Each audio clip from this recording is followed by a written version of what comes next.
The Witches of Salem, the untold stories of that time tonight. We're going to talk about these people who often weren't even witches, but a simple accusation of witchcraft was enough to get them burned or hanged.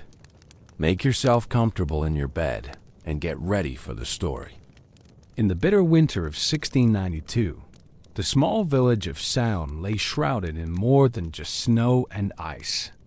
The Massachusetts Bay Colony had endured years of hardship, and the residents of Salem Village carried the weight of uncertainty like a heavy cloak upon their shoulders.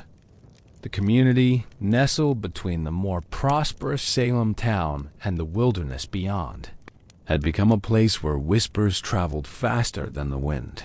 Through the bare branches of winter trees, dotted was in this atmosphere of tension and fear that our story begins, not with grand proclamations or dramatic events, but with the quiet desperation of ordinary people whose lives would soon be forever changed. The year had started much like any other in this Puritan settlement, with prayers at dawn, hard work throughout the day, and the constant awareness that survival depended on the grace of God and the cooperation of neighbors. Reverend Samuel Parris had arrived in Salem Village just a few years earlier, bringing with him his 9-year-old daughter, Betty, his 11-year-old niece, Abigail Williams, and 2 slaves he had acquired during his time in Barbados. Tituba, a woman of mixed African and indigenous heritage, and her husband, John Indian. The Reverend's household had quickly become a focal point of village life, not merely because of his religious authority, but because of the strange and troubling events that would soon unfold within its walls. The winter of 1691 had been particularly harsh, with snow piling high against the wooden houses and the wind howling through the gaps in the walls. Food was scarce, and the villagers found themselves huddled around their fires, sharing stories and rumors to pass the long, dark hours. It was during these endless winter nights that the seeds of what would become the Salem witch trials were first planted in the fertile soil of fear and superstition.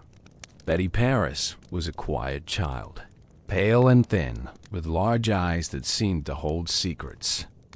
Her cousin Abigail was more spirited, with a quick wit and a tendency toward dramatics that both amused and concerned the adults around her.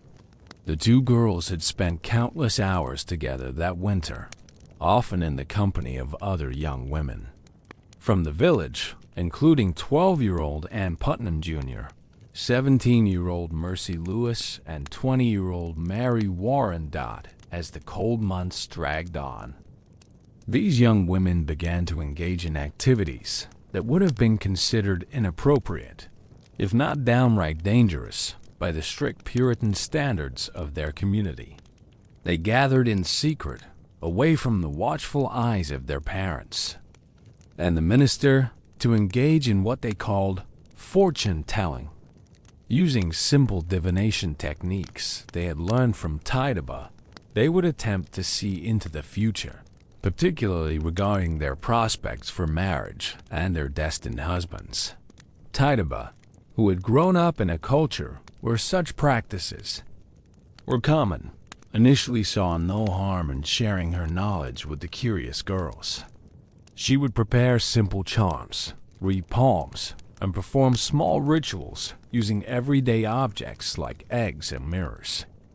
To her, these were harmless traditions, ways of understanding the world that had been passed down through generations of her people. She could not have known that in the rigid world of Puritan New England, such activities were considered not merely inappropriate, but potentially heretical. The girls found these secret sessions thrilling and terrifying in equal measure. They would meet in the parsonage kitchen after dark, when the adults were asleep, gathering around the dying embers of the fire to whisper their questions and peer into makeshift crystal bowls made from water and glass. The atmosphere was charged with excitement and fear as they ventured into territory that their upbringing had taught them was forbidden as January turned to February. Something began to change in the behavior of Betty Paris and Abigail Williams. At first, the changes were subtle. Periods of distraction during prayers, reluctance to participate in daily chores, and an increased tendency to whisper together in corners. But gradually, their behavior became more alarming. They would sit motionless for hours, staring into space as if seeing something that others could not. They complained of strange sensations, of feeling pinched and pricked by invisible hands, and of hearing voices that called to them from the darkness. Reverend Paris, initially dismissive of what he assumed were childhood ailments or attempts to avoid responsibilities, became increasingly concerned as his daughter's condition worsened. Betty would cry out in the middle of the night, speaking in languages that no one recognized, and would sometimes contort her body in ways that seemed impossible for a child her age. Abigail's symptoms were similar but more dramatic. She would throw herself on the floor, writhing and screaming, claiming that she was being tormented by invisible forces. The village doctor, William Griggs, was called to examine the girls. After conducting what passed for a medical examination in those days, he found no physical cause for their strange behavior. In a community where the supernatural was as real as the natural world, Dr. Griggs reached the conclusion that would set in motion one of the most tragic episodes in American history. The girls, he declared, were suffering from the effects of witchcraft. This diagnosis sent shockwaves through the small community. If witchcraft was indeed at work in Salem village, then everyone was potentially at risk. The Puritan worldview held that the devil was constantly seeking to corrupt the faithful, and that witches were his servants on earth, capable of causing illness, death, and destruction through their evil powers. The very idea that such forces might be at work in their midst filled the villagers with terror. As word of the doctor's diagnosis spread through the village, fear began to take hold like a fever. Neighbors who had lived peacefully beside one another for years began to eye each other with suspicion. Old grievances were remembered, and innocent actions were reinterpreted through the lens of supernatural threat. The social fabric of the community, already strained by economic hardship and political uncertainty, began to unravel.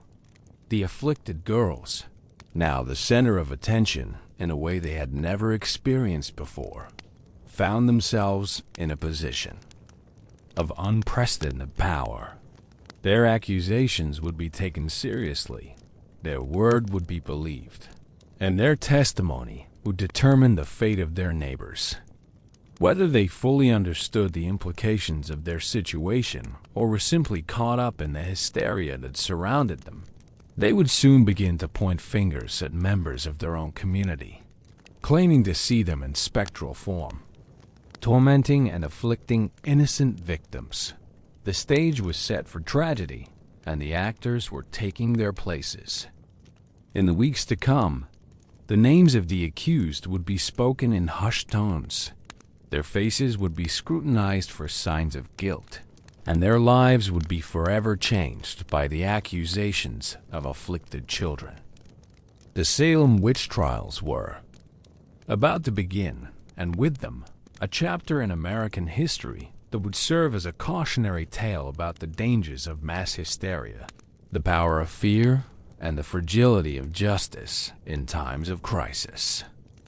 On the cold morning of February 29, 1692, under pressure from her father and other concerned adults in the community, 9-year-old Betty Paris finally spoke the names that would transform Salem Village from a quiet farming community into the epicenter of one of America's most infamous witch hunts. The first three women she and her cousin Abigail Williams accused of witchcraft could hardly have been more different from one another. Yet each represented a different kind of vulnerability in Puritan society. The first name to pass Betty's trembling lips was that of Tituba, the enslaved woman who had unknowingly planted the seeds of the crisis through her innocent fortune-telling sessions. Tituba, whose exact origins remain shrouded in mystery, but who was likely of mixed African and indigenous Caribbean heritage, had been brought to Salem by Reverend Parris from Barbados. In the rigid social hierarchy of Puritan New England, she occupied the lowest rung, a slave, a woman, and a person of color in a community dominated by white male authority. Tituba had always been viewed with a mixture of necessity and suspicion by the villagers. She was essential to the functioning of the Parris household, performing the countless domestic tasks that kept the family fed, clothed, and comfortable. Yet her foreign origins, her different cultural background, and her knowledge of practices that seemed mysterious to the English colonists made her an easy target for suspicion. When the girls began to exhibit their strange behaviors, many in the community immediately turned their eyes toward the one person who seemed most different, most other, most likely to possess the kind of forbidden knowledge that could corrupt innocent children. The second name spoken was that of Sarah Good, a woman whose life had been marked by poverty, hardship, and social marginalization. Sarah was a beggar, a woman who had fallen so far from respectability that she was forced to go from house to house asking for food and shelter. Her husband, William Good, was unable to support their family, and Sarah often appeared at doorsteps with her young daughter Dorcas, pleading for charity from neighbors who grew increasingly resentful of her presence. Sarah Good's appearance made her an easy target for accusations. Years of hardship had taken their toll on her body and spirit. She was thin and haggard, with unkempt hair and worn clothing that spoke of desperate poverty. Her manner was often sharp and bitter, understandably so given the circumstances of her life. When refused charity, she would sometimes mutter under her breath or make comments that could be interpreted as curses.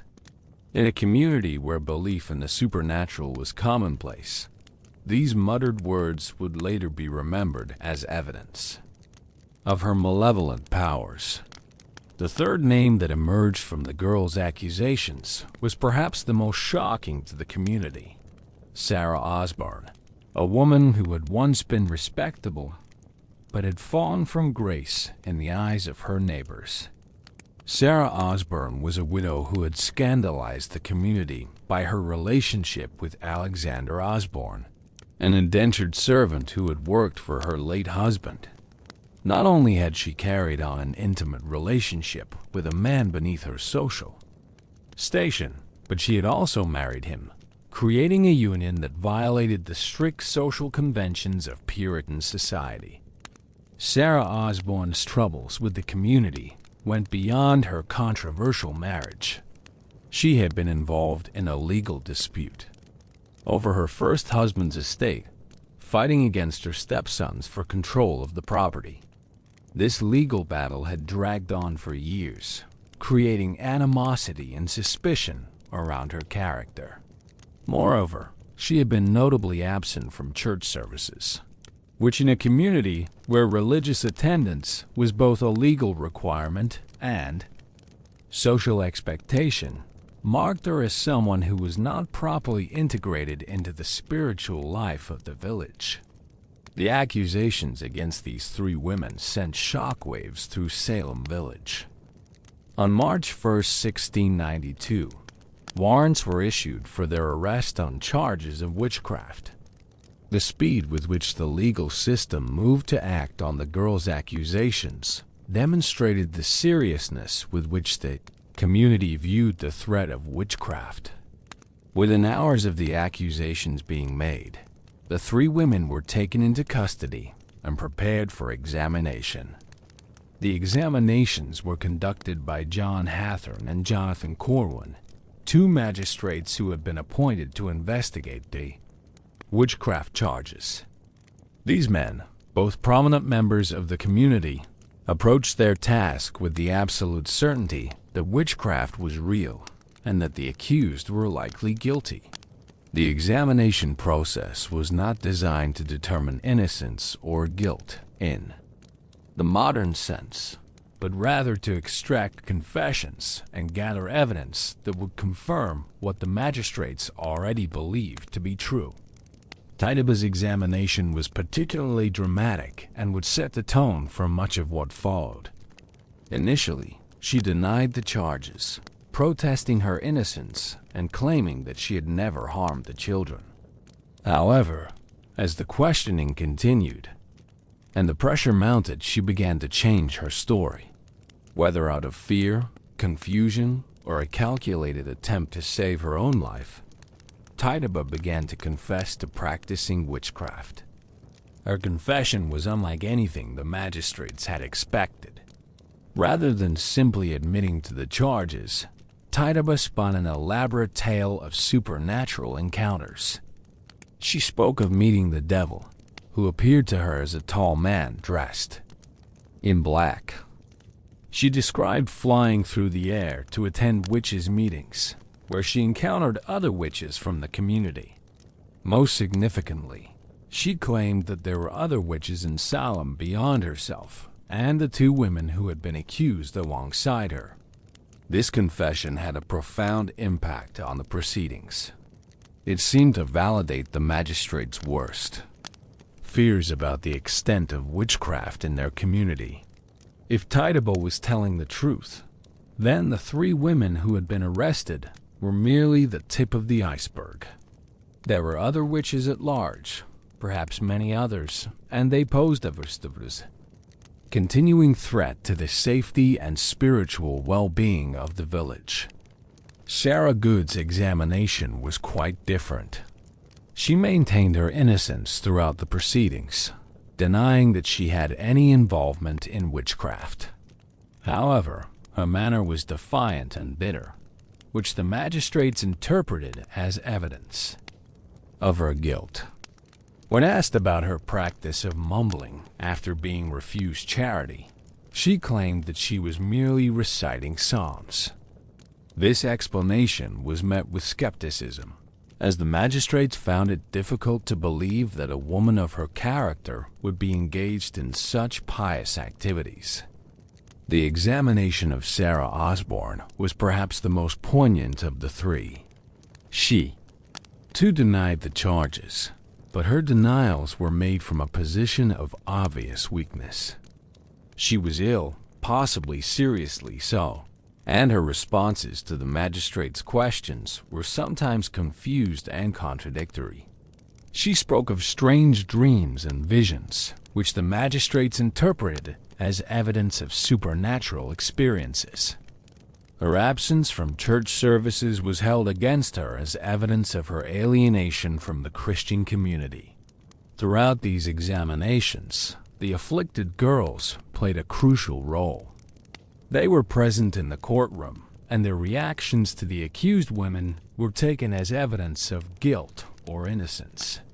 When the accused women looked at them, the girls would cry out in apparent agony, claiming that they were being tormented by the spectral forms of the accused.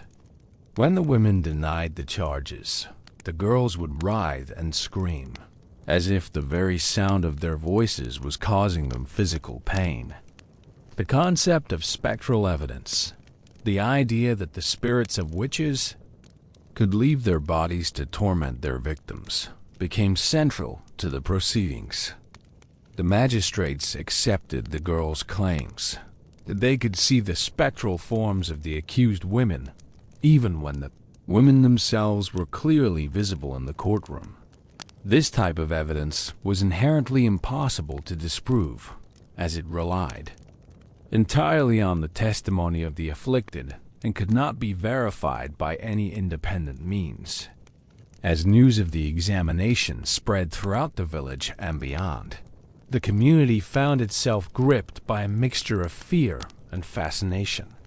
The idea that witches were living among them, practicing their dark arts in secret, was both terrifying and strangely compelling. Neighbors began to look at one another with new suspicion, remembering past grievances and reinterpreting innocent actions through the lens of supernatural threat. The stage was now set for the tragedy that would unfold over the following months. The initial accusations had been made, the legal machinery had been set in motion, and the community had accepted the reality of witchcraft in their midst.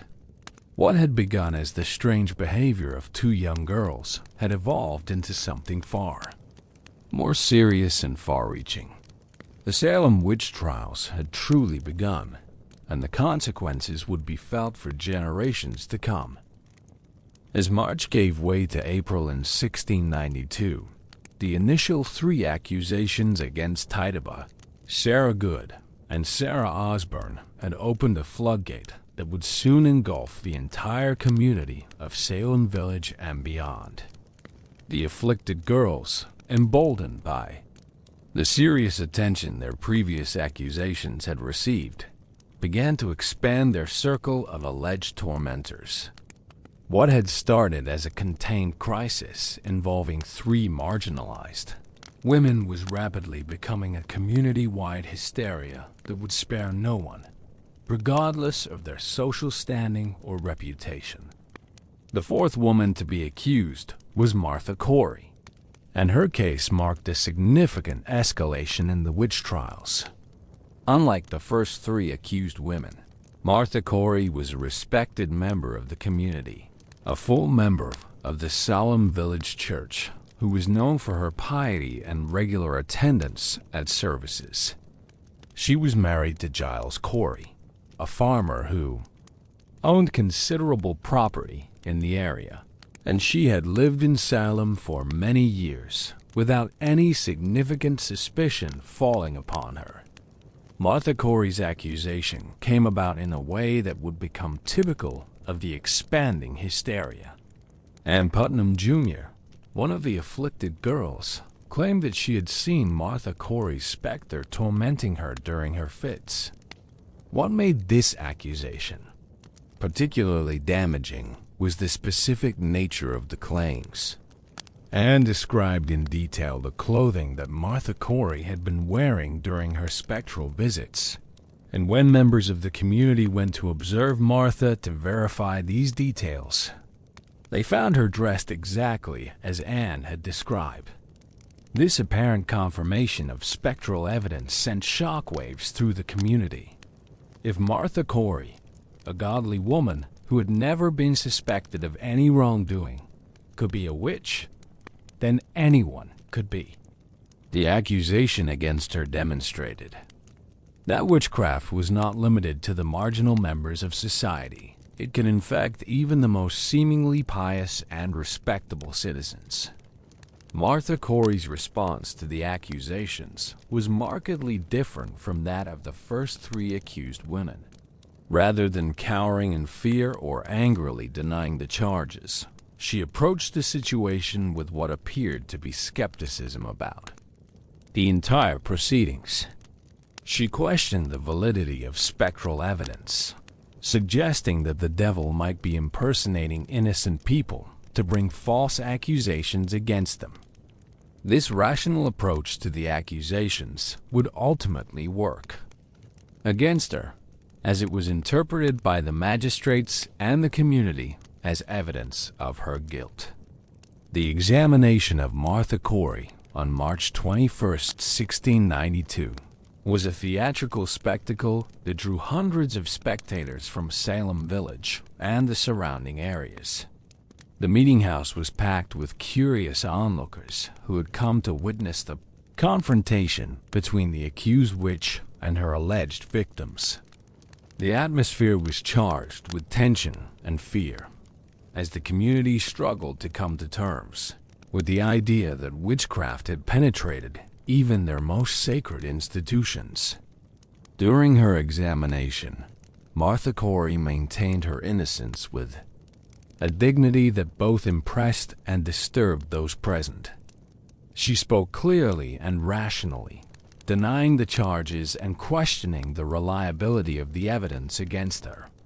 However, her composure was interpreted by many as a sign of her supernatural powers. The magistrates and much of the community believed that only someone with access to dark forces could remain so calm in the face of such serious accusations. The afflicted girls played their now familiar role during Martha Corey's examination. They writhed and screamed when she looked at them, claimed to see her specter tormenting them even as she stood in plain sight, and provided dramatic testimony about their supernatural experiences. The girls' performances had become increasingly elaborate over time, and their apparent suffering was so convincing that few in the community questioned the authenticity of their afflictions. Following Martha Corey's examination and imprisonment, the accusations continued to spread with alarming speed. Rebecca Nurse, another highly respected member of the community, was accused on March 23, 1692. Rebecca Nurse was 71 years old, a grandmother and the wife of Francis Nurse, a successful farmer who owned substantial property in Salem Village. She had been a member of the Salem Village Church for many years and was known throughout the community for her kindness, charity, and deep religious faith. The accusation against Rebecca Nurse was particularly shocking because it came from Ann Putnam Sr., the mother of one of the afflicted girls. Ann Putnam Sr. was herself a respected member of the community, and her claim that she had been tormented by Rebecca Nurse's specter carried considerable weight. The idea that such a godly woman could be engaged in witchcraft was almost impossible for many in the community to accept, yet the evidence of spectral torment seemed undeniable. Rebecca Nurse's examination was one of the most emotionally charged of the entire witch trial period. She was brought into the meeting house in a state of obvious frailty, her age and poor health making her appear vulnerable and sympathetic. Her responses to the magistrate's questions were gentle and confused, as she struggled to understand how she could be accused of such terrible crimes. She maintained her innocence throughout the proceedings, speaking in the soft, trembling voice of an elderly woman who had devoted her life to serving God and her community. The community's reaction to Rebecca Nurse's accusation was mixed. Many who had known her for years found it impossible to believe that she could be involved in witchcraft. A petition was circulated on her behalf, signed by 39 of her neighbors who testified to her good character and Christian behavior. However, others in the community saw her accusation as confirmation that the witch conspiracy was even more extensive than they had feared. As April progressed, the accusations continued to multiply. Dorcas Good, the 4-year-old daughter of Sarah Good, was accused of witchcraft and taken into custody. The sight of a small child being examined for witchcraft was deeply disturbing to many in the community. Yet the afflicted girls claimed that even this young child had the power to torment them with her spectral presence. The examination of Dorcas Good was a particularly tragic episode in the witch trials. The young child, confused and frightened by the proceedings, was questioned by the magistrates about her involvement in witchcraft. She reportedly confessed to having a snake that her mother had given her, which she claimed would bite people. This confession, coming from a child too young to understand the implications of her words, was taken as evidence of her guilt. The expansion of accusations to include a young child marked a new phase in the witch trials. It demonstrated that the hysteria had reached a point where even the most innocent members of society could be swept up in the accusations. The community was forced to confront the possibility that witchcraft could corrupt anyone, regardless of age, and that the threat was more pervasive than anyone had imagined. As the circle of accusations continued to expand, the social and psychological dynamics of the community began to shift in profound ways. Neighbors who had lived peacefully together for years began to view each other with suspicion and fear. Old grievances were remembered and reinterpreted through the lens of supernatural threat. The normal bonds of community trust and cooperation were strained to the breaking point. The accused women, now numbering in the dozens, were held in terrible conditions in the local jail. The facilities were overcrowded, unsanitary, and uncomfortable, with little food or medical care available. Many of the accused were elderly or in poor health, and the conditions of their imprisonment added to their suffering. Some would die in jail before their cases could be resolved, victims of the hysteria that had consumed their community. The afflicted girls, meanwhile, found themselves in a position of unprecedented power and influence. Their accusations were taken seriously by the magistrates and the community, and their testimony could determine the fate of their neighbors.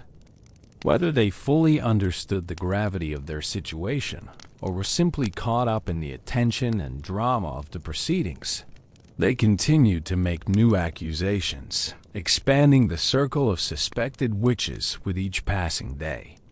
The psychological toll of the witch trials was evident throughout the community. People lived in constant fear of being accused, and the normal activities of daily life were disrupted by the ongoing legal proceedings. The social fabric of Salem Village was being torn apart by suspicion and fear, and the community was beginning to realize that the witch hunt they had unleashed might be beyond their control. As the spring of 1692 continued, the Salem witch trials were entering a new and more dangerous phase. The initial accusations had given way to a full-scale panic that threatened to consume the entire community. The stage was set for the tragic. Events that would unfold over the following months as the legal system struggled to deal with an ever-growing number of accusations and a community grappled with the devastating consequences of mass hysteria. By May of 1692, the small jail in Salem Village had become a hellish chamber of human suffering that would haunt the memories of all who witnessed it. The stone walls, originally built to house the occasional drunkard or debtor, now contained dozens of accused witches, their chains clanking in the dampness as they awaited their fate.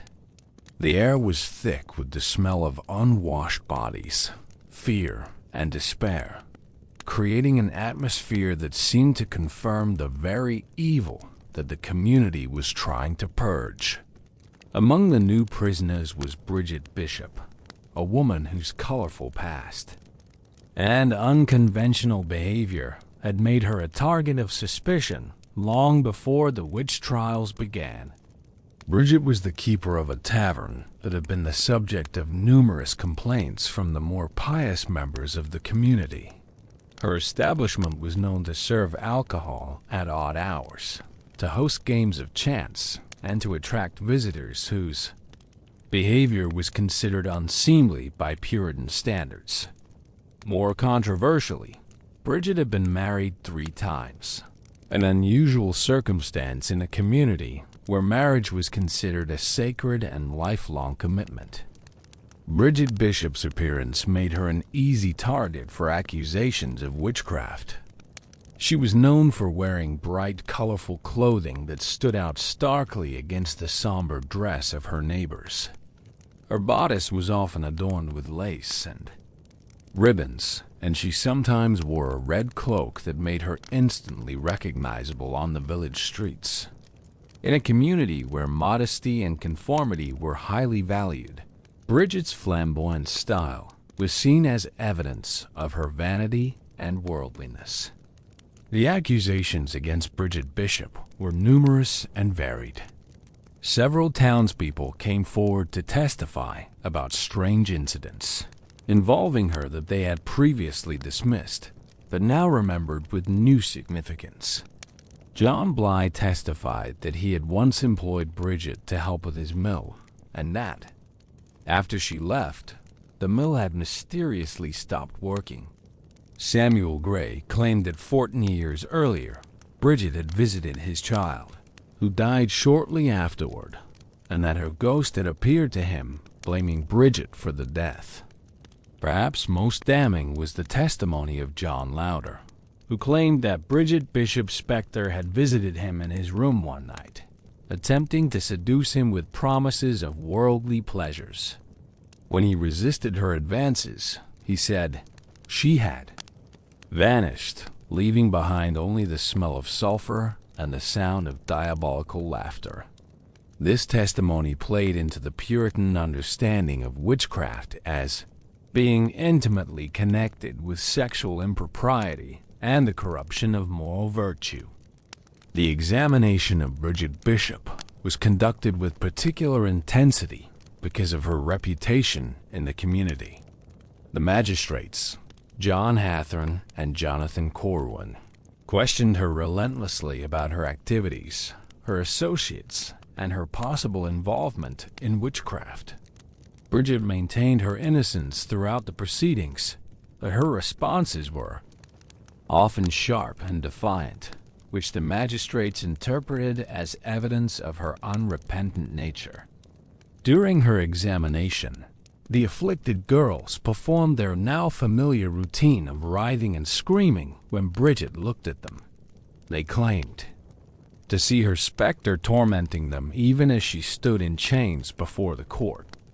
The girls' performances had become increasingly elaborate over time, and their apparent suffering was so convincing that it moved many spectators to tears and anger against the accused.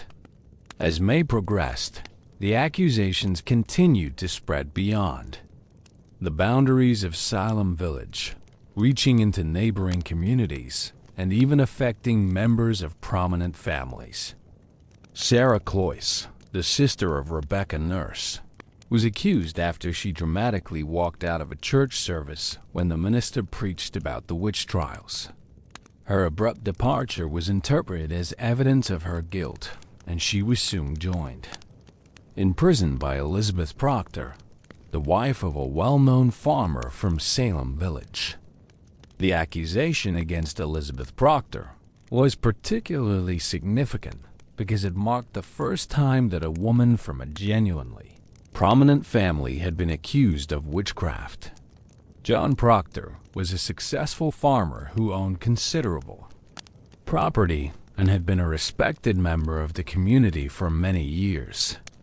His wife Elizabeth was known as a hard-working woman who had raised 8 children and had never been the subject of any serious suspicion or scandal. The case against Elizabeth Proctor began when Mary Warren, a servant in the Proctor household, joined the circle of afflicted girls.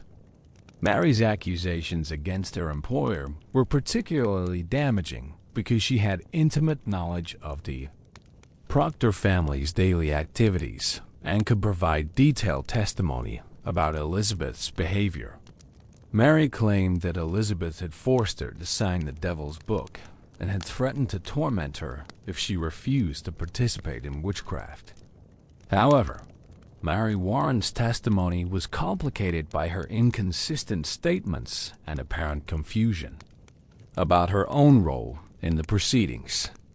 At times, she seemed to question the validity of the accusations and the reality of the spectral evidence. She would later recant some of her testimony, claiming that she had been coerced into making false accusations. This inconsistency would become a recurring theme in the witch trials, as witnesses struggled with the pressure to conform to expectations and the difficulty of maintaining false testimony under intense scrutiny.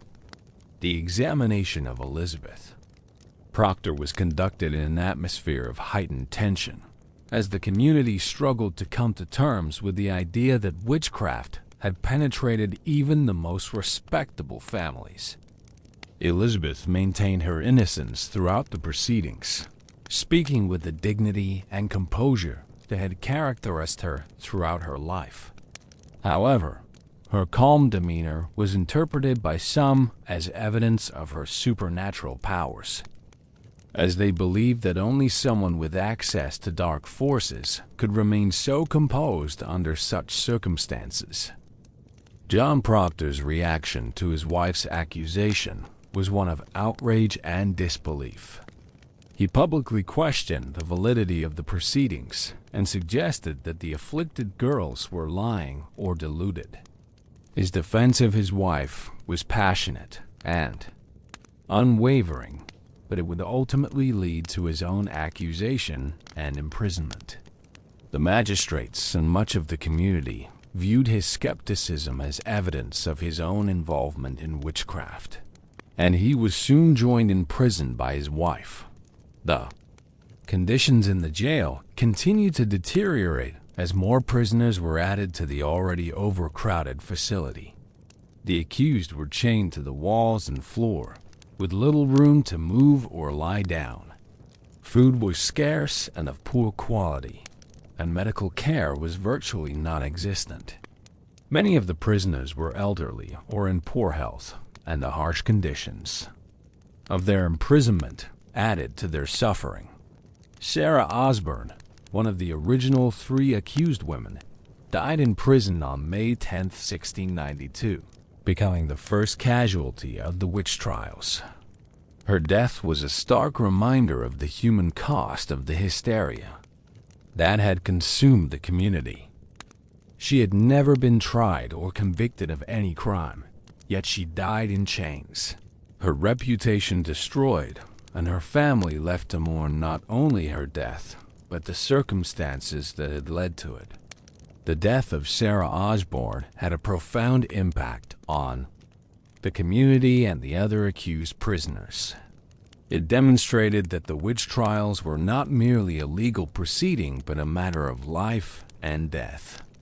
The knowledge that they might die in prison before their cases could be resolved added to the desperation and fear of the accused, and many began to consider whether confession might be their only hope for survival. As spring turned to summer, the legal machinery of the witch trials began to take on a life of its own. Governor William Phips, who had been absent from the colony during the early stages of the trials, returned to find the jail overflowing with accused witches and the community in a state of panic. Recognizing the need for swift action, he established a special court called the Court of Oyer and Termina, with Chief Justice William Stoughton presiding, to hear the witchcraft cases. The creation of this special court marked a new phase in the witch trials. Unlike the preliminary examinations that had been conducted by local magistrates, the Court of Oyer and Termina had the authority to try, convict, and sentence the accused witches. The court's establishment meant that the accused would finally have their day in court, but it also meant that the ultimate penalty, death, was now a real possibility. The community waited with a mixture of anticipation and dread as the court prepared to begin its work. The accused languished in their cells, some maintaining their innocence, others considering confession as their only hope for survival. The afflicted girls continued their performances, their accusations now carrying the weight of life and death decisions. The stage was set for the tragic climax of the Salem witch trials, as the community prepared to witness the ultimate test of their beliefs about witchcraft and justice. The hot, humid morning of June 10, 1692, would forever be etched in the collective memory of Salem village as the day when the witch trials claimed their first life. Bridget Bishop, the colorful tavern keeper who had long been viewed with suspicion by the more pious members of the community, was about to become the first person executed for witchcraft in the Massachusetts Bay Colony. Her death would mark a turning point in the trials, transforming what had been a legal proceeding into something far more final and irreversible. The trial of Bridget Bishop had been the first to be conducted by the newly established court of Oyer and Terminer, and it had proceeded with a speed that reflected the court's determination to deal swiftly with the witchcraft crisis. Chief Justice William Stoughton, a stern and uncompromising man who had spent years studying theology at Harvard, presided over the proceedings with the absolute certainty that witchcraft was real and that the accused were likely guilty until proven innocent. The evidence presented against Bridget Bishop was a mixture of spectral testimony, neighborhood gossip, and long-remembered grievances that had taken on new significance in the charged atmosphere of the witch trials. The afflicted girls testified that they had seen her specter tormenting them, forcing them to sign the devil's book, and compelling them to attend unholy gatherings in the forest. Their testimony was dramatic and convincing, filled with specific details about supernatural encounters that seemed impossible to fabricate. Beyond the spectral evidence, the prosecution presented a series of witnesses who testified about strange incidents involving Bridget Bishop that stretched back over many years. John Bly repeated his story about the mill that had stopped working after Bridget's visit. Samuel Gray told of his child's death following her presence in his home. Deliverance Hobbs, another accused witch who had confessed to save her own life, testified that she had seen Bridget Bishop at witches' meetings in the forest, where she had participated in unholy rituals and made pacts with the devil. Perhaps most damaging to Bridget's case was the physical evidence that was presented against her. During a search of her property, investigators claimed to have found poppets, small dolls that were believed to be used in witchcraft to torment victims through sympathetic magic. These dolls, made of rags and cloth, were stuck with pins and were presented as proof of her malevolent activities. The discovery of these objects seemed to provide tangible evidence of witchcraft, something that went beyond the invisible spectral evidence that had characterized most of the accusations. Bridget Bishop's defense was handicapped by the legal procedures of the time and the prevailing beliefs about witchcraft. She was not allowed to have a lawyer, and the burden of proof was effectively placed on her to demonstrate her innocence, rather than on the prosecution to prove her guilt. Her own testimony was given little weight compared to the dramatic accusations of the afflicted girls and the testimony of her neighbors. During her trial, Bridget maintained her innocence with a dignity that impressed some observers, but was interpreted by others as evidence of her supernatural composure. She denied all the charges against her, claiming that she had never harmed anyone and had no knowledge of witchcraft. When asked about the poppets found in her house, she claimed ignorance of their purpose and suggested that they might have been placed there by someone else. The trial lasted only a single day, and the jury deliberated for a remarkably short time before returning with a guilty verdict. The speed of the proceedings reflected the court's confidence in the evidence and the community's desire for swift justice. Chief Justice Stoughton sentenced Bridget Bishop to death by hanging, a sentence that was to be carried out with all possible speed to prevent the further spread of witchcraft in the community.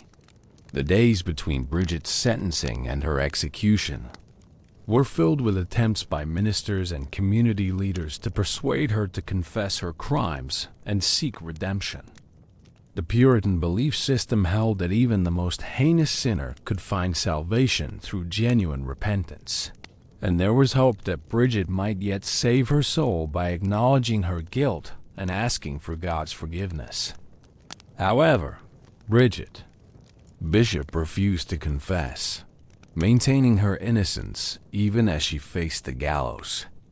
Her steadfast denial of the charges puzzled and frustrated those who believed in her guilt, as they could not understand why someone facing certain death would continue to lie about her crimes.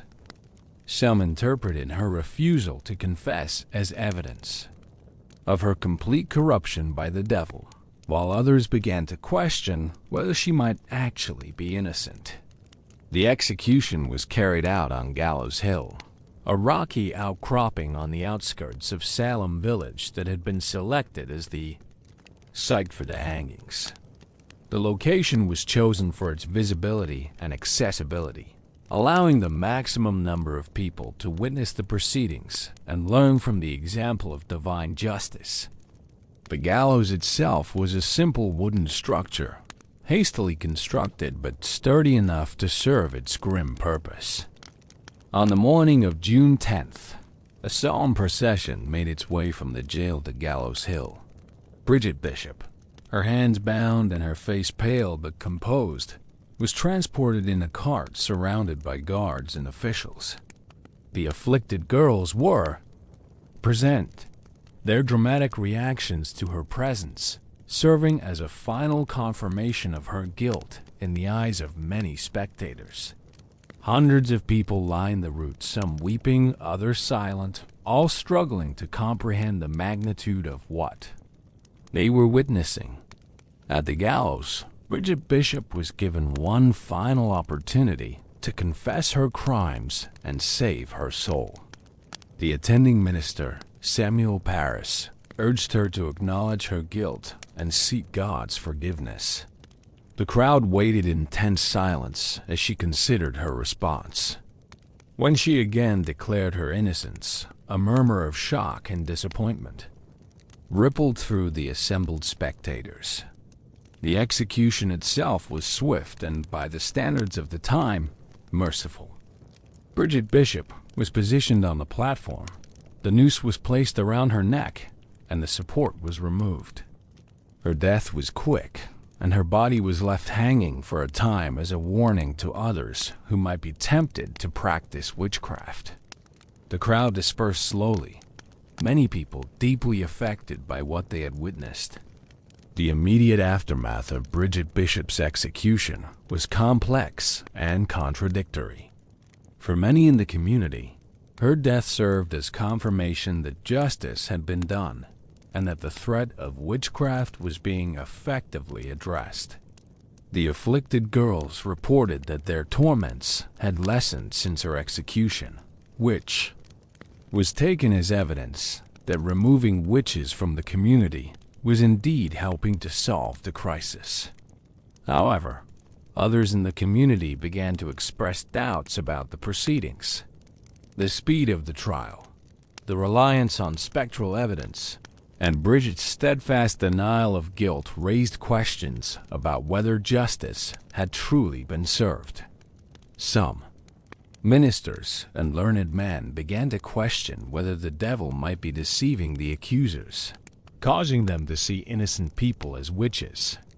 The death of Bridget Bishop also had a profound impact on the other accused witches languishing in jail.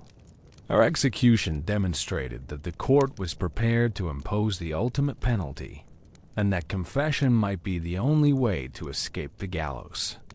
In the days following her death, several of the accused began to reconsider their positions, and some who had previously maintained their innocence began to explore the possibility of confession.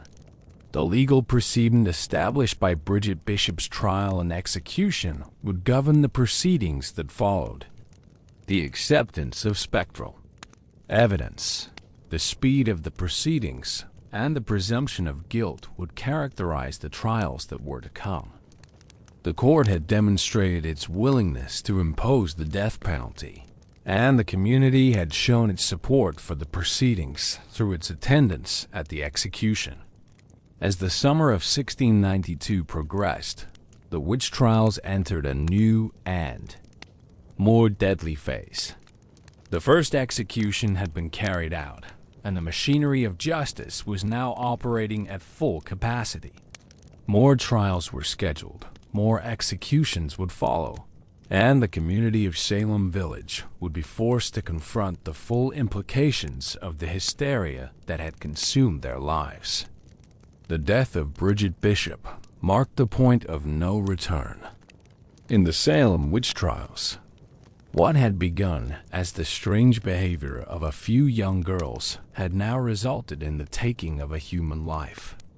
The community had crossed a threshold from which there would be no easy return, and the tragic consequences of mass hysteria were about to be fully realized. The execution of Bridget Bishop had sent shockwaves through the overcrowded jail, where the accused witches awaited their fate. The reality of death had transformed the abstract legal proceedings into a matter of immediate survival, and the psychological pressure on the remaining prisoners became almost unbearable.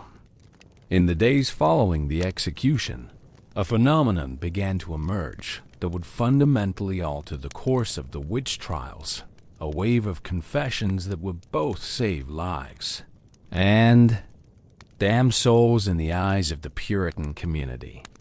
The first to break under the pressure was Tituba, the enslaved woman whose innocent fortune-telling had helped spark the entire crisis. She had been in jail for months, chained to the wall in conditions that would have tested the strongest constitution. Her confession, given initially during her examination in March, had been expanded and refined during her imprisonment as she desperately sought to save her own life by telling the magistrates what they wanted to hear. Tituba's confession was a masterpiece of survival, carefully crafted to provide the authorities with the evidence they needed to justify their actions while positioning herself as a reluctant participant who had been coerced into witchcraft by more powerful forces. She spoke of being approached by a tall man in black who had threatened to kill her if she did not serve him. She described flying through the air to attend witches' meetings in the forest, where she had encountered other witches from the community engaged in unholy rituals. Most importantly, Tituba's confession implicated others in the community, providing the authorities with leads to pursue in their investigation. She claimed to have seen several women at the witches' meetings, including some who had not yet been accused. Her testimony suggested that the witch conspiracy was far more extensive than anyone had imagined, and that there were many more witches hidden within the community. The strategic nature of Tituba's confession was evident in the way she portrayed herself as a victim rather than a willing participant. She claimed that she had been forced to sign the devil's book against her will, that she had been threatened with death if she refused to participate in witchcraft, and that she had tried to resist the evil influences that surrounded her. This portrayal allowed the authorities to view her as someone who might be redeemed through confession and repentance. Following Tituba's example, other prisoners began to consider confession as their only hope for survival. The psychological pressure was enormous. They were isolated from their families and friends, held in terrible conditions, and faced with the very real possibility of death. The example of Bridget Bishop, who had maintained her innocence to the end and had been executed for it, served as a powerful incentive to reconsider their positions.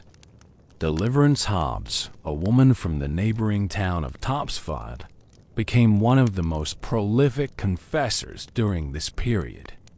Her confession was detailed and dramatic, filled with specific information about witchcraft practices and the identities of other witches in the community. She claimed to have attended numerous witches' meetings in the forest, where she had participated in unholy sacraments and made pacts with the devil. Deliverance's confession was particularly valuable to the authorities because she provided insider information about the supposed witch conspiracy. She described the hierarchical structure of the witch community, with more powerful witches commanding the obedience of lesser ones. She claimed that the witches had specific assignments to torment particular individuals in the community, and that they coordinated their activities through regular meetings in the forest. The impact of these confessions on the community was profound. They seemed to validate the worst fears about the extent of witchcraft in Salem village and the surrounding areas. The detailed nature of the confessions, with their specific descriptions of supernatural events and their identification of other participants, provided a coherence to the witch trials that had been lacking in the earlier proceedings. However, the confessions also created new problems for the authorities. As more people confessed to witchcraft, the number of accused individuals continued to grow. Each confession typically implicated several other people, creating an ever-expanding web of accusations that threatened to engulf the entire community. The authorities found themselves in the difficult position of having to investigate and prosecute an ever-increasing number of cases. The psychological dynamics of confession were complex and varied from individual to individual. Some prisoners, like Tituba, appeared to view confession as a strategic choice that offered their best chance of survival. Others seemed to genuinely believe that they had been involved in witchcraft, either through recovered memories or through the power of suggestion in the charged atmosphere of the jail. Mary Lacey Sr., an elderly woman from Andover, provided one of the most detailed confessions of the entire trial period. She described her recruitment into witchcraft as a gradual process that had begun with small acts of malice and had eventually led to full participation in the devil's work.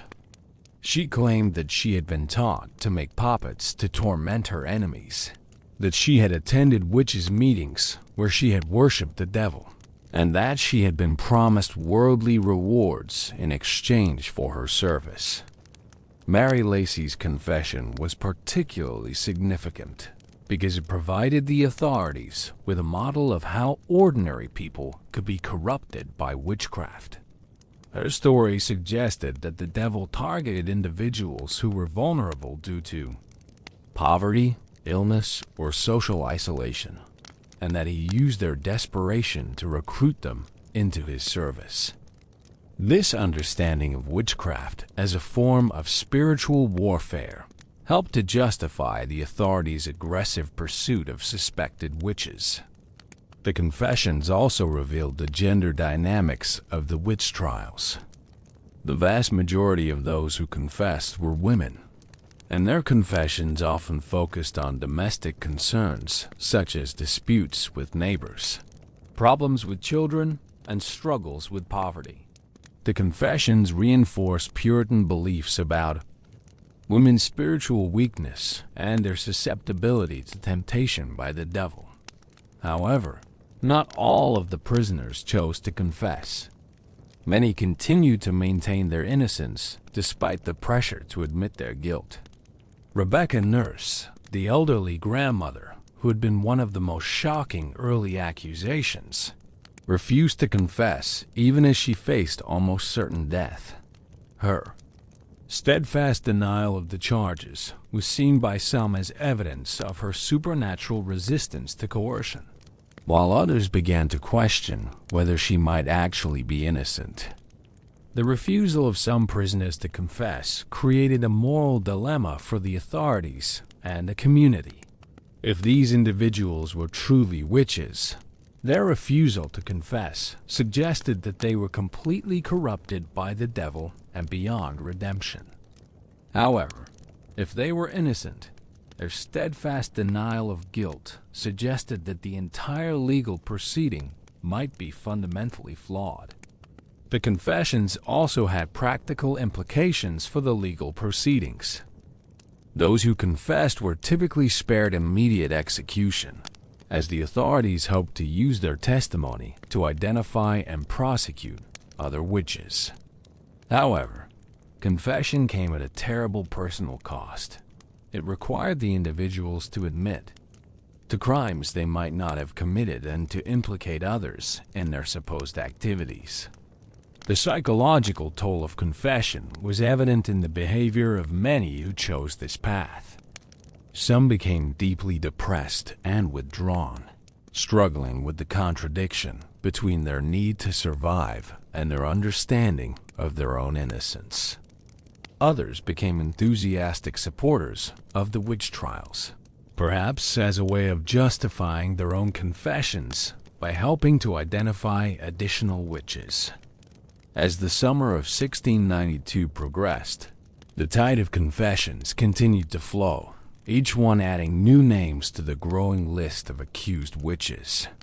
The authorities found themselves overwhelmed by the sheer volume of accusations and the complexity of the supposed witch conspiracy.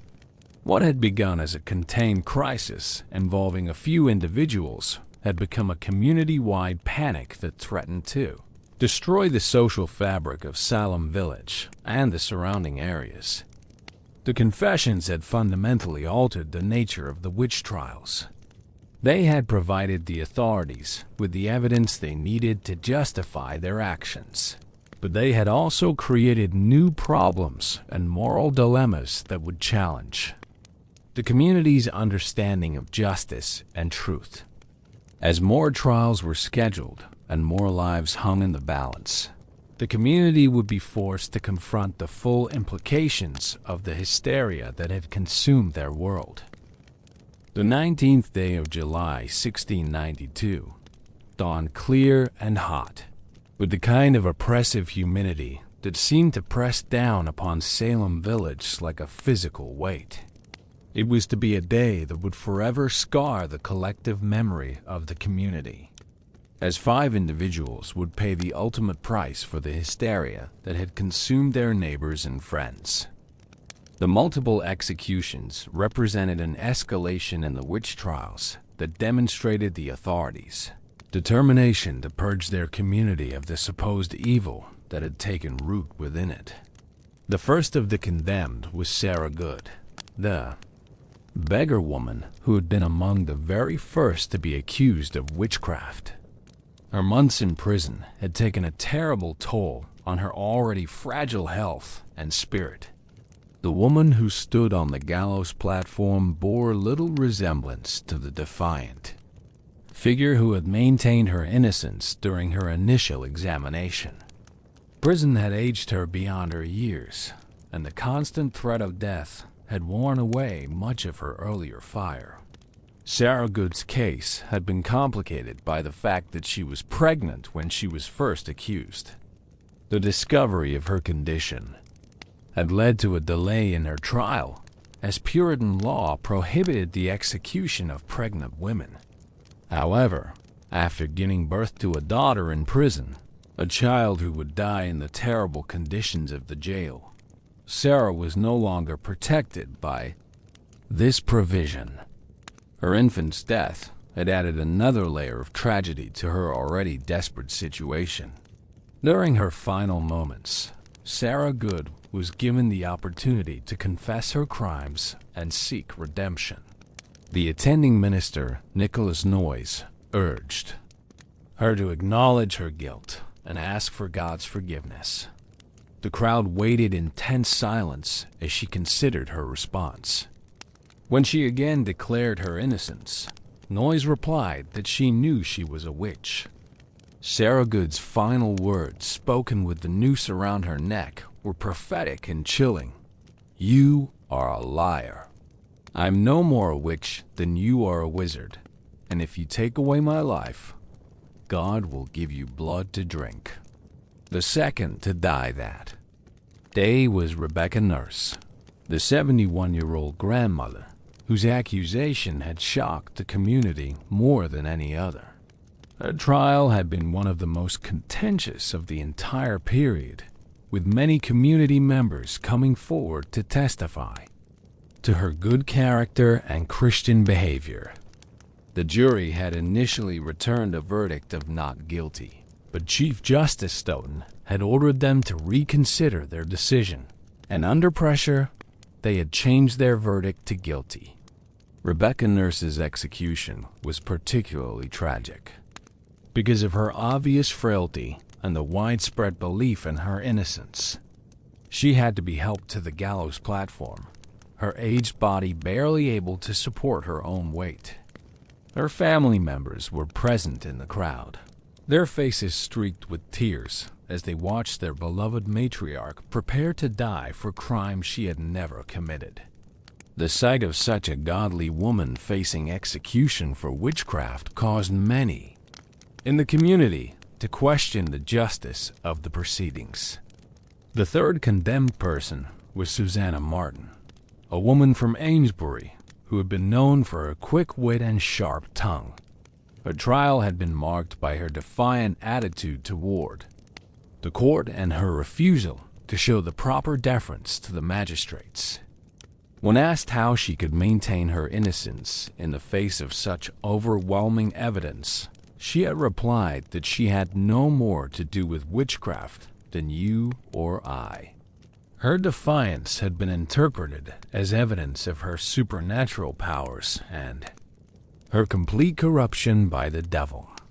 Susanna Martin's execution was notable for the dignity with which she faced her death. Despite her earlier defiance, she spent her final moments in prayer, asking God to forgive her accusers and to have mercy on her soul. Her composure on the gallows impressed many observers and led some to question whether they were witnessing the execution of an innocent woman. The fourth to die was Elizabeth Howe, a woman from Ipswich who had been accused by several of the afflicted girls. Her case had been complicated by old neighborhood disputes and personal grievances that had been reinterpreted as evidence of witchcraft. During her trial, several witnesses had testified about strange incidents involving her that they claimed were evidence of her supernatural powers. However, her family and friends had provided testimony about her good character and her devotion to her Christian faith. Elizabeth Howe's execution was particularly heartbreaking because of the presence of her family members in the crowd. Her husband and children had maintained their belief in her innocence throughout the proceedings, and their grief was evident to all who witnessed the execution. The sight of a mother being executed while her children watched from the crowd was deeply disturbing to many in the community. The fifth and final person to die that day was Sarah Wilds, a woman from Topsfield who had been accused of using witchcraft to harm her neighbors. Her trial had focused on incidents involving the death of livestock and the illness of children that were attributed to her malevolent influence.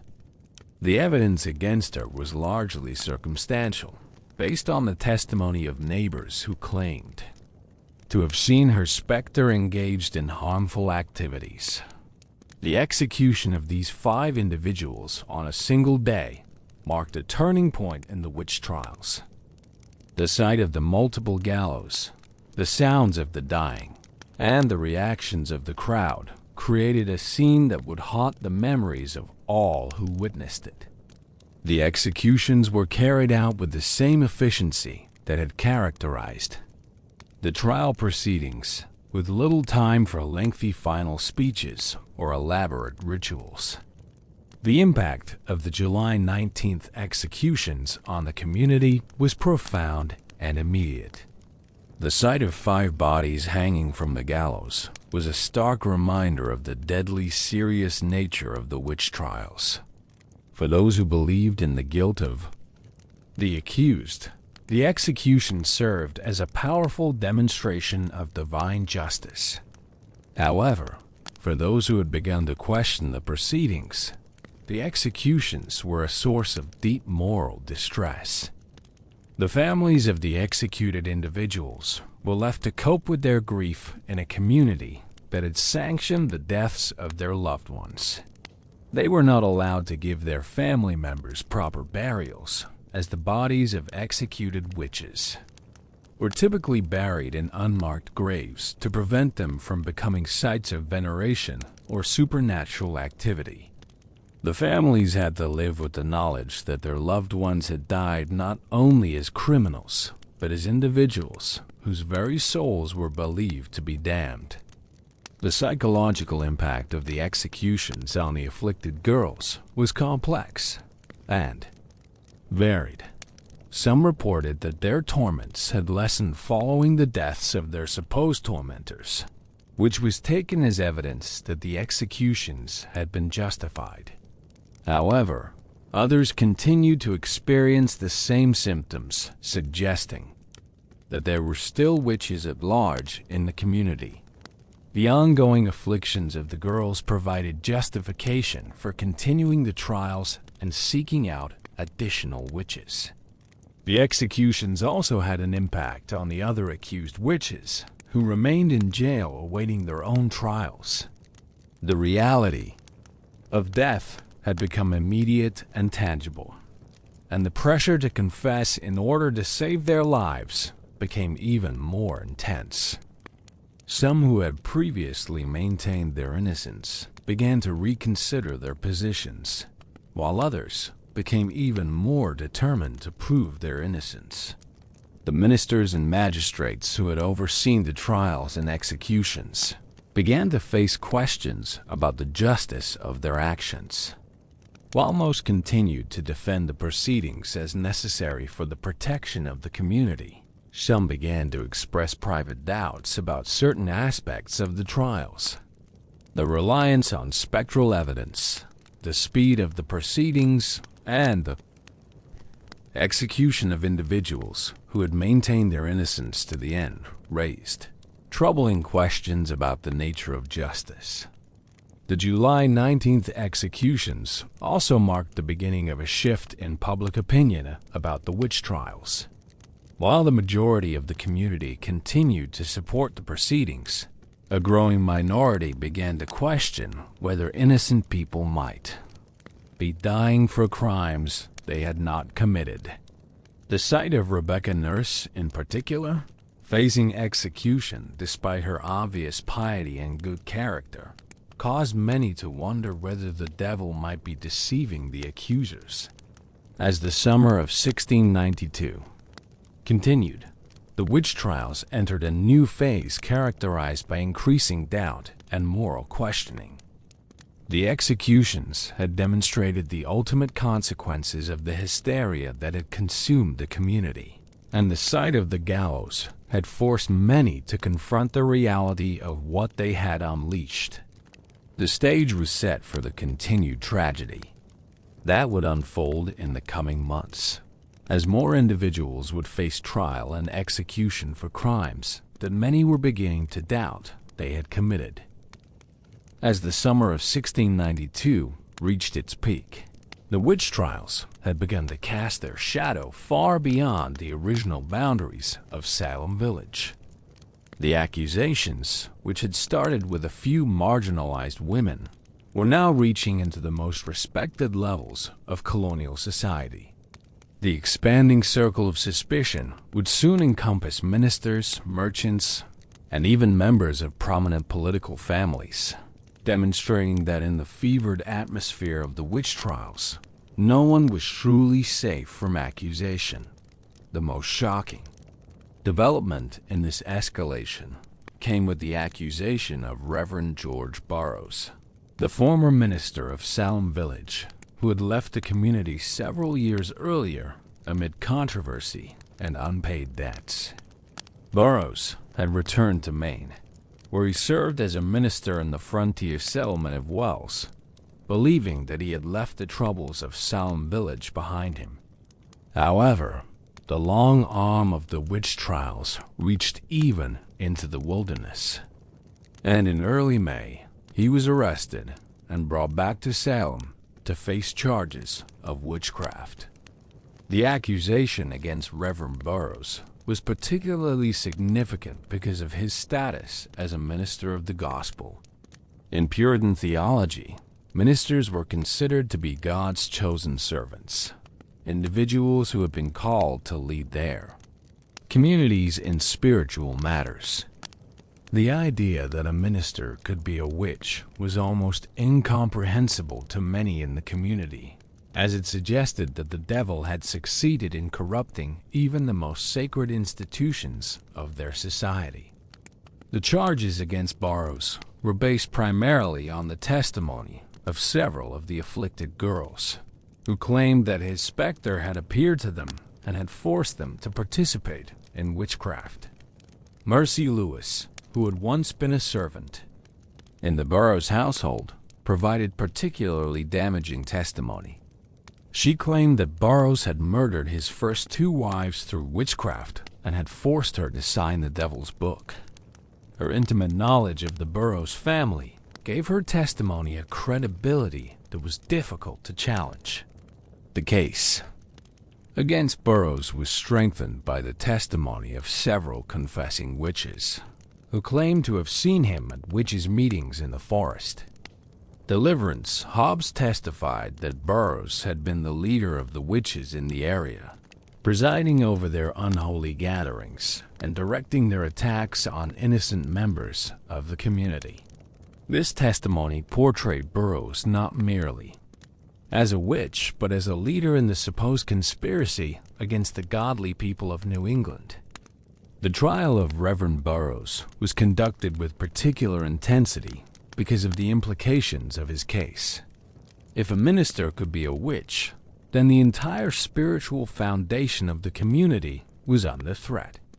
The magistrates questioned him extensively about his beliefs, his practices, and his possible involvement in witchcraft.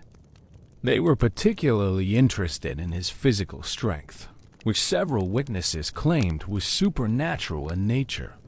Several witnesses testified that Burroughs had demonstrated feats of strength that seemed impossible for a man of his size. They claimed that he could lift heavy objects with one hand, that he could carry barrels of molasses without assistance, and that he could perform other acts that required superhuman strength. In the context of the witch trials, these claims of unusual physical ability were interpreted as evidence of supernatural assistance from the devil. The prosecution also focused on Burroughs' theological views, which were said to be somewhat unconventional for a Puritan minister. He was accused of failing to have his children baptized, of rarely administering communion, and of expressing doubts about some of the fundamental tenets of Puritan doctrine. These accusations suggested that he had been corrupted by the devil and had used his position as a minister to spread heretical ideas among his parishioners. Burroughs' defense was hampered by the same factors that had affected other defendants in the witch trials. He was not allowed to have a lawyer, and the burden of proof was effectively placed on him to demonstrate his innocence. His own testimony was given little weight compared to the dramatic accusations of the afflicted girls and testimony of the confessing witches. During his trial, Burroughs maintained his innocence with the dignity and composure that might be expected of a minister. He denied all charges of witchcraft and insisted that he had devoted his life to serving God and his community. However, his calm demeanor was interpreted by some as evidence of his supernatural powers, as they believed that only someone with access to dark forces could remain so composed under such circumstances. The trial of Reverend Burroughs was complicated by the presence of several other ministers who had come to observe the proceedings. These men were deeply troubled by the accusations against their colleague and the implications for the ministerial profession. Some privately expressed doubts about the evidence, while others struggled to reconcile their understanding of witchcraft with their knowledge of Burroughs' character and service. The jury deliberated for a considerable time before returning with a guilty verdict. The decision to convict the minister of witchcraft was not taken lightly, but the weight of the testimony against him was considered overwhelming. Chief Justice Stoughton sentenced Burroughs to death, making him the first and only minister to be executed during the Salem witch trials. The execution of Reverend Burroughs was scheduled for August 19, 1692, along with 4 other condemned individuals. The news of his upcoming execution sent shockwaves through the broader community of New England ministers and raised serious questions about the nature of the witch trials. If a minister could be convicted and executed for witchcraft, then the entire social and religious order seemed to be under threat.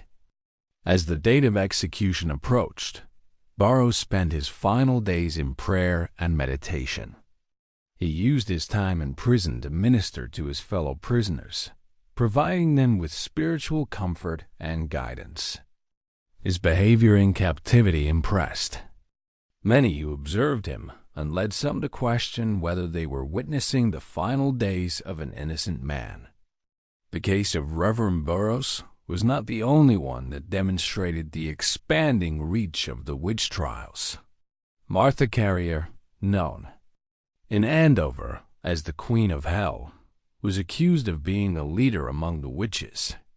The trial featured testimony from multiple witnesses who claimed that she had threatened them with supernatural retribution and had caused the deaths of several people through witchcraft. John Willard, a deputy constable who had initially participated in the arrest of accused witches, found himself accused when he began to express doubts about the proceedings. His case demonstrated that even those who had initially supported the trials could find themselves targets of suspicion if they questioned the justice of the proceedings. The expansion of accusations to include individuals from higher social classes created new tensions within the community. The arrest of wealthy merchants, respected ministers, and members of prominent families challenged the initial assumption that witchcraft was primarily a problem among the marginalized and dispossessed. The trials had begun to threaten the very foundations of colonial society. The psychological impact of these high-profile accusations was profound. If ministers and other community leaders could be witches, then the entire social order was called into question. The community was forced to confront the possibility that their most trusted leaders might be their greatest enemies, and that the spiritual war between good and evil was being fought within their own institutions. As the summer of 1692 drew to a close, the witch trials had reached a new level of intensity and scope. The executions that were scheduled for August would include not only common citizens, but also a minister of the gospel, demonstrating the ultimate consequences of the hysteria that had consumed the community. The stage was set for the climactic events that would finally force the community to confront the true nature of what they had unleashed. The morning of August 19, 1692, arrived with an ominous quality that seemed to reflect the gravity of what was about to unfold. Dark clouds gathered on the horizon, and the air was thick with the kind of oppressive humidity that precedes a thunderstorm. It was as if nature itself was responding to the tragedy that was about to be enacted on Gallows Hill, where 5 more individuals would pay the ultimate price for the hysteria that had consumed Salem Village. The most significant figure among the condemned was Reverend George Burroughs, whose execution would mark the most controversial moment in the entire witch trial period. The sight of a minister of the gospel being led to the gallows was almost incomprehensible to many in the community. Yet the legal proceedings had determined his guilt, and the sentence would be carried out with the same efficiency that had characterized the other executions. Burroughs spent his final morning in prayer and meditation, his behavior in captivity continuing to impress those who observed him. He used his time to minister to his fellow prisoners, providing them with spiritual comfort and guidance even as he faced his own imminent death. His calm demeanor and continued devotion to his ministerial duties raised troubling questions in the minds of some observers about whether they were witnessing the final hours of an innocent man. The procession to Gallows Hill was particularly solemn that morning, with hundreds of spectators lining the route to witness the execution of the former minister. The crowd was larger than usual, drawn by the unprecedented nature of the proceedings. Many who had known Burroughs during his time in Salem Village were present, their faces reflecting a mixture of shock, grief, and confusion about the turn of events. As the condemned individuals were positioned on the gallows platform, Reverend Burroughs was given the opportunity to make a final statement. What happened next would create one of the most controversial moments in the entire witch trial period. Standing on the platform with the noose around his neck, Burroughs began to recite the Lord's Prayer with perfect clarity and devotion. This moment sent shockwaves through the assembled crowd. According to popular belief, witches were unable to recite the Lord's Prayer correctly, as the words would be corrupted by their alliance with the devil. The fact that Burroughs could recite the prayer perfectly, with obvious sincerity and spiritual devotion, challenged one of the fundamental assumptions underlying the witch trials. The crowd's reaction was immediate and dramatic. Many began to murmur among themselves, questioning whether they were witnessing the execution of an innocent man. Some spectators began to weep openly, their faith in the proceedings visibly shaken. The crowd's emotional response reflected a growing unease about the direction of the trials and the methods being employed. The execution of Reverend Burroughs was followed by that of John Proctor, whose case had drawn particular attention due to his vocal opposition to the trials from their earliest stages. Proctor had been a farmer of good standing in Salem Village, known for his practical nature and skepticism towards supernatural claims. His arrest had come after he publicly questioned the validity of the proceedings and the reliability of the afflicted girl's testimonies. During his trial, Proctor had maintained his innocence with a dignity that impressed even some of his accusers. He spoke eloquently about his faith and his commitment to truth, challenging the court to provide concrete evidence of his alleged crimes. His execution was carried out with the same swift efficiency as the others, but the impact on the community was profound. Martha Corey, who had been among the first respectable church members to be accused, was the third to die that day. Her case had been particularly troubling to the community because of her previously unblemished reputation and her active participation in church life. Even as she faced death, she continued to proclaim her innocence and express her faith in God's ultimate justice. John Willard, the deputy constable, who had refused to continue making arrests, was executed forth. His case demonstrated how the witch trials had begun to consume even those who had initially participated in the proceedings. Willard's transformation from participant to victim illustrated the dangerous momentum that the trials had gained. The final execution of the day was that of George Jacobs Sr., an elderly man whose age and frailty made his death particularly disturbing to many observers. Jacobs had been accused by his own granddaughter, who later recanted her testimony that the legal machinery had already moved beyond the point where such recantations could save him. The August 19th executions marked a turning point in public perception of the witch trials. The sight of 5 bodies hanging from the gallows, including that of a minister who had recited the Lord's Prayer with perfect devotion, forced many in the community to confront uncomfortable questions about the nature of justice and the reliability of spectral evidence. The days following the August executions brought an unprecedented period of reflection and doubt to Salem Village and the surrounding communities. The image of Reverend Burroughs reciting the Lord's Prayer had shaken the fundamental assumptions upon which the witch trials had been built. If the devil's servants could perform such acts of devotion, then how could anyone be certain of guilt or innocence? The psychological impact of the executions extended far beyond the immediate families of the victims. Ministers throughout New England began to question, privately, whether the proceedings had strayed from proper judicial procedures.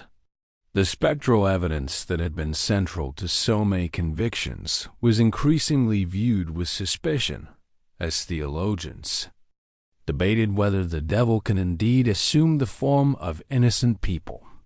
Cotton Mather, one of the most prominent supporters of the trials, found himself in an increasingly difficult position. While he continued to publicly defend the proceedings, his private correspondence revealed growing concerns about the methods being employed. He began to advocate for more rigorous standards of evidence, though he stopped short of condemning the trials outright. The afflicted girls, meanwhile, began to show signs of the tremendous psychological strain they had endured. Their performances had become increasingly elaborate and dramatic, but some observers noted inconsistencies in their testimonies and behaviors that raised questions about the authenticity of their afflictions. The pressure to maintain their roles as the primary witnesses had taken a visible toll on their mental and physical health. Mary Warren, who had briefly recanted her testimony before being accused herself, provided a particularly troubling example of the psychological damage being inflicted on the young women. Her alternating periods of accusation and retraction suggested a young woman caught between truth and survival, unable to find a path that would allow her to escape the nightmare she had helped create. The legal system itself began to show cracks under the pressure of the expanding accusations. The jails were overcrowded with accused witches, many of whom had been imprisoned for months without trial. The conditions were deplorable, with inadequate food, poor sanitation, and overcrowding contributing to the deaths of several prisoners before they could be brought to trial. The economic impact of the trials was also becoming apparent. Families of the accused had been financially ruined by the costs of imprisonment and legal proceedings. Property had been seized, businesses had failed, and entire extended families had been torn apart by accusations and counter-accusations. The social fabric of the community was unraveling under the strain of suspicion and fear. Governor William Phipps, who had been absent from the colony during much of the trial period, returned to find a situation that had spiraled far beyond what he had anticipated when he established the court of Oyer and Terminer. Reports from throughout New England suggested that the witch trials were beginning to undermine confidence in colonial governance and judicial procedures. The international implications were also becoming clear. Reports of the Salem witch trials had reached England and other European countries, where they were met with a mixture of fascination and horror. Some European observers, who'd already begun to move away from witch persecution, viewed the American trials as evidence of colonial backwardness and religious extremism. September 1692 brought a new and even more alarming phase to the Salem witch trials, as accusations began to reach into the highest levels of colonial society.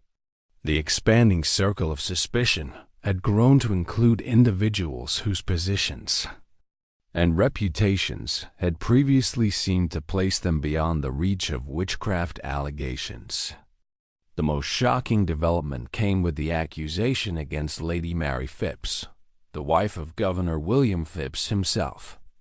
The charge was brought by one of the afflicted girls during a particularly dramatic session, sending shockwaves through the colonial administration.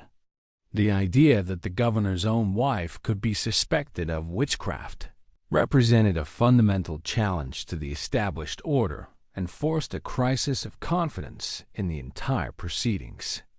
The accusation against Lady Phipps was not an isolated incident, but part of a broader pattern of increasingly bold allegations. Other prominent figures who found themselves under suspicion included several ministers, wealthy merchants, and members of established families who had previously been considered pillars of the community. The social and political implications of these accusations were staggering. Reverend Samuel Willard, the minister of Boston's Third Church and one of the most respected religious leaders in the colony, was accused by one of the afflicted girls. However, the constable reportedly refused to make the arrest, and the accusation was quickly suppressed. This incident highlighted the selective nature of how accusations were being handled, with some individuals receiving protection while others faced immediate imprisonment. The accusation against Reverend John Hale's wife, Beverly Hawley, was particularly significant because Hawley had been one of the supporters of the trials from their early stages. When his own wife was accused, Hawley experienced a profound crisis of faith in the proceedings and began to question the reliability of spectral evidence and the testimony of the afflicted girls. The psychological dynamics of the accusations had also evolved in disturbing ways. The afflicted girls appeared to be caught in a cycle where they needed to make increasingly dramatic accusations to maintain their credibility and avoid becoming targets themselves. The pressure to perform had created a situation where the boundaries between genuine belief and conscious deception had become blurred. Some of the girls began to show signs of wanting to escape their roles, but found themselves trapped by the expectations of the community and the legal system. Mercy Lewis, who had been one of the most prolific accusers, began to exhibit signs of mental breakdown, alternating between periods of dramatic accusations and confused, contradictory statements. The expanding accusations also revealed the extent to which personal grievances and social tensions had become intertwined with the witch trials. Old disputes over land boundaries, church governance, and family inheritances were being settled through accusations of witchcraft. The trials had become a vehicle for resolving conflicts that had nothing to do with supernatural activities. The legal system struggled to cope with the volume and complexity of the cases. The Court of Oyer and Terminer was processing cases at an unprecedented rate, with trials lasting only hours or days, rather than the weeks or months that such serious charges would normally require. The pressure to clear the backlog of cases had led to increasingly abbreviated proceedings that barely resembled proper judicial procedures. The international attention that the trials were receiving also began to create diplomatic complications. Representatives from other colonies and European countries were expressing concern about the proceedings, and some were beginning to question whether the Massachusetts Bay Colony could be trusted to maintain proper governance and legal procedures.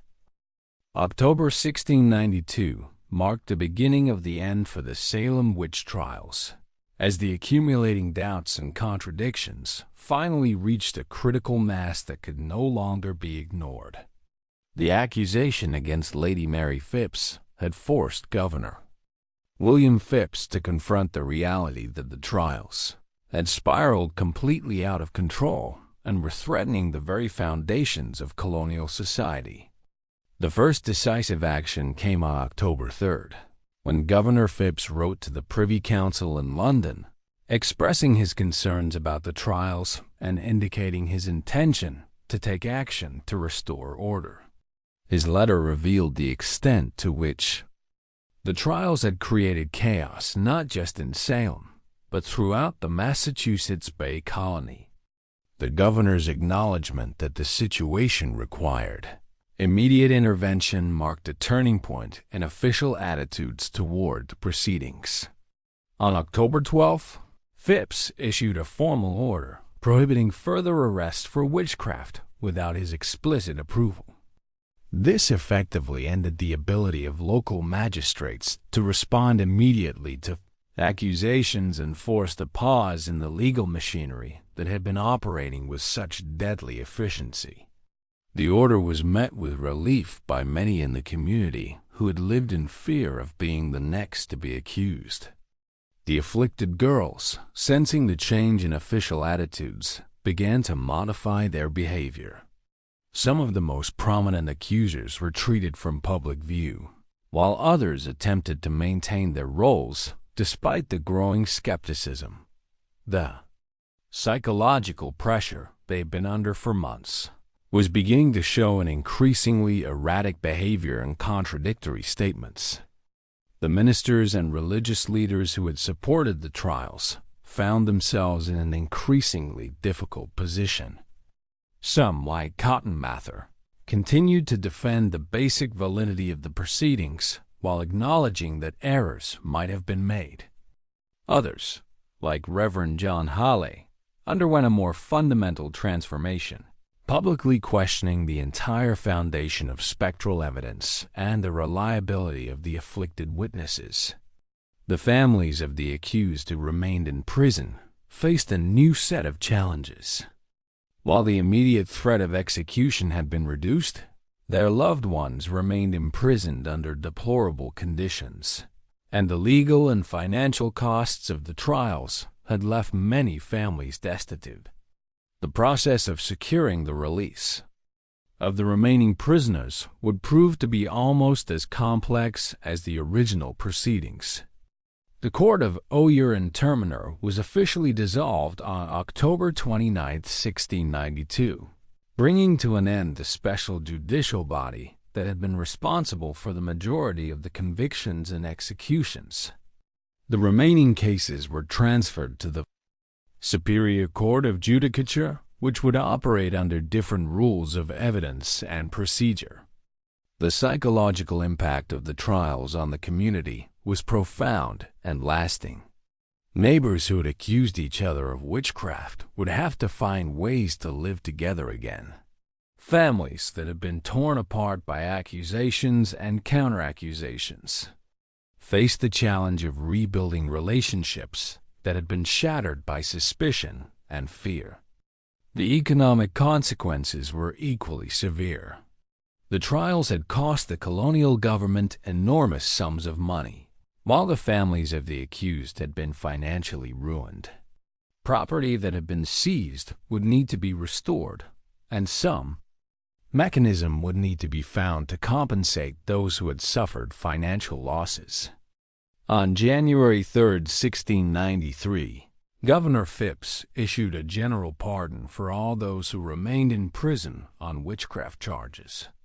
This act of clemency freed the remaining prisoners, but did not address the broader questions of justice and compensation that would continue to plague the community for years to come. The international reputation of the Massachusetts Bay Colony had been severely damaged by the trials. The reports that had circulated throughout Europe and the other American colonies portrayed Massachusetts as a place where reason and proper legal procedure had given way to superstition and hysteria. Rebuilding this reputation would require years of careful governance and demonstrated commitment to justice. The Salem witch trials had finally come to an end, but their impact on American history, law, and society would endure for generations. The events of 1692 would serve as a permanent reminder of the dangers of mass hysteria, the importance of proper legal procedures, and the fragility of justice in times of crisis. The lessons learned from this tragic period would help shape the development of American jurisprudence and the protection of individual rights in the centuries to come.